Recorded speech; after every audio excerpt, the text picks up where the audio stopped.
নমস্কার দর্শকবৃন্দ। পড়াবেন কে, শিক্ষক আকালে ডিআইদের নির্দেশে কনফিউশন। সাম্প্রতিক প্রকাশিত এই প্রতিবেদনটি আমরা বিস্তারিত জেনে নেব।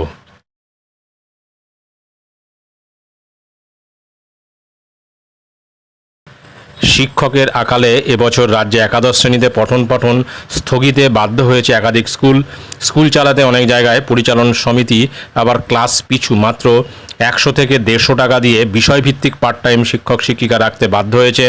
তা নিয়েও শিক্ষা মহলে সমালোচনার ঝড় বইছে। এমন উচ্চ মাধ্যমিক স্কুলের সংখ্যা যে কম নয়, কয়েকদিন আগে তা স্বীকার করেছিলেন খোদ উচ্চ মাধ্যমিক শিক্ষা সংসদের সভাপতি চিরঞ্জীব ভট্টাচার্য। মে মাসের শুরুতে সংশ্লিষ্ট স্কুলগুলির প্রতি তার পরামর্শ ছিল, যেখানে যে বিষয়ের পড়াশোনা চলছে সেখানে স্কুল চালাতে অবসরপ্রাপ্ত ও পার্ট টাইম শিক্ষক, এমনকি প্রয়োজনে কলেজ ও বিশ্ববিদ্যালয়ের শিক্ষকদেরও ভিজিটিং ফ্যাকাল্টি হিসেবে নিযুক্ত করা যেতে পারে।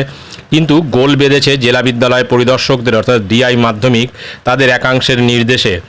উত্তর চব্বিশ পরগনা জেলার ডিআই 2013 এবং 2015 সালে স্কুল শিক্ষা দপ্তরের দুটি বিজ্ঞপ্তির উল্লেখ করে জেলার সব উচ্চ মাধ্যমিক স্কুলের প্রধান শিক্ষকদের 17 মে লিখেছেন, স্কুলগুলি একটি অথবা সর্বোচ্চ দুটি বিষয়ে পার্ট টাইম শিক্ষক নিয়োগের আবেদন করতে পারবে। তার সঙ্গে স্কুল পড়ুয়ার সংখ্যা ও কতজন শিক্ষক আছেন তার বিবরণ এবং যাকে নিয়োগ করা হচ্ছে তার সম্মতিপত্র পাঠাতে হবে। তারপর ডিআই খতিয়ে দেখে পার্ট টাইম শিক্ষক নিয়োগের অনুমতি দেবেন। স্কুল কর্তৃপক্ষ যোগ্যতার নিরিখে 180 দিন বা 6 মাসের জন্য পার্ট টাইম শিক্ষক নিয়োগ করতে পারবেন। এই নিয়ে প্রশ্ন তুলেছেন প্রধান শিক্ষিকারা।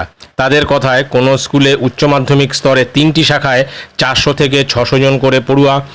অনেক বিষয়েরই শিক্ষক নেই। স্কুল সার্ভিস কমিশনের মাধ্যমে স্কুলগুলিতে গত 5 বছরে কোনো শিক্ষক নিয়োগ হয়নি। আবার প্রাক্তন শিক্ষামন্ত্রী পার্থ চট্টোপাধ্যায়ের জমানায় শিক্ষক নিয়োগের বিধি বদলের ফলে মাধ্যমিক স্তরে, অর্থাৎ নর্মাল সেকশন, শুধুই গ্র্যাজুয়েট পাস শিক্ষকরা পড়াচ্ছেন, আর উচ্চ মাধ্যমিকে বিষয়ভিত্তিক শিক্ষক নিয়োগের যোগ্যতামান অনার্স বা পিজি। ফলে একাদশ দ্বাদশে মাধ্যমিকের শিক্ষকদের ক্লাস নেওয়ার সুযোগ নেই। এই অবস্থায় সর্বোচ্চ মাত্র 2টি বিষয়ে পার্ট টাইম শিক্ষক নিয়োগ করা গেলেও লাভ হবে না। মালদার মোথাবাড়ি পঞ্চানন্দপুর সুকিয়া হাই স্কুলের প্রধান শিক্ষক মোস্তফা কামালের কথায়, আমাদের একাদশ দ্বাদশে 600 পড়ুয়া।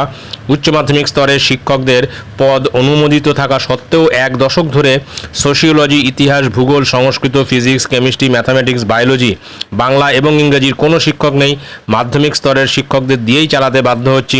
উত্তর চব্বিশ পরগনার চাতরা নেতাজি বালিকা শিক্ষা নিকেতনের প্রধান শিক্ষিকা সোমা ঘোষ চক্রবর্তী বলেন, আমাদের স্কুলে 2000 ছাত্রী, একাদশ দ্বাদশে 400 পড়ুয়া।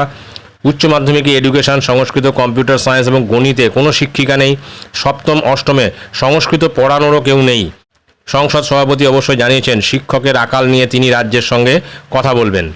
সুতরাং বোঝা যাচ্ছে যে এই দীর্ঘদিন নিয়োগ না থাকার ফলে এখন যেটা চালু হয়েছে এটা কিন্তু ঘটা অবশ্যম্ভাবী ছিল।